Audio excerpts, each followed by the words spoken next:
In this video, we will bench test the electronics from a Renault Duster Oroch with a Continental EMS3125 ECU. Let's select the system from the full probe menu.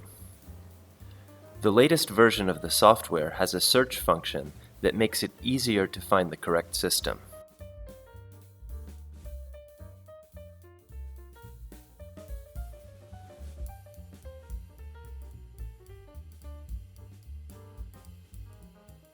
First, we are going to test the system without applying any loads in order to see how it behaves. Connect terminal 15, generate an RPM signal.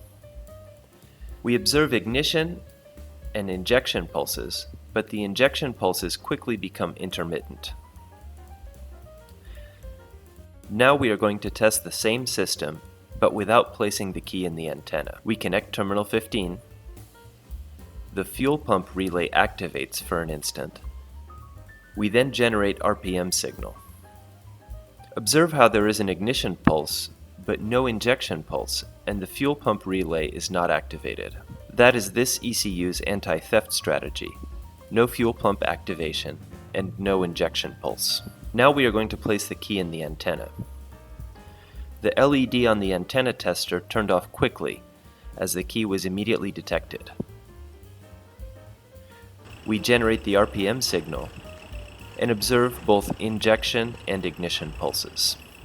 In this case, we have connected our gasoline emulator that is applying loads to the ECU. The ECU needs to detect these loads in order to function normally.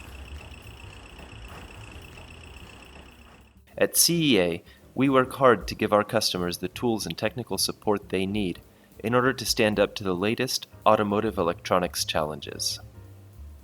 If you would like to see more videos or more information about our equipment, don't forget to hit subscribe, and we'll see you in the next video.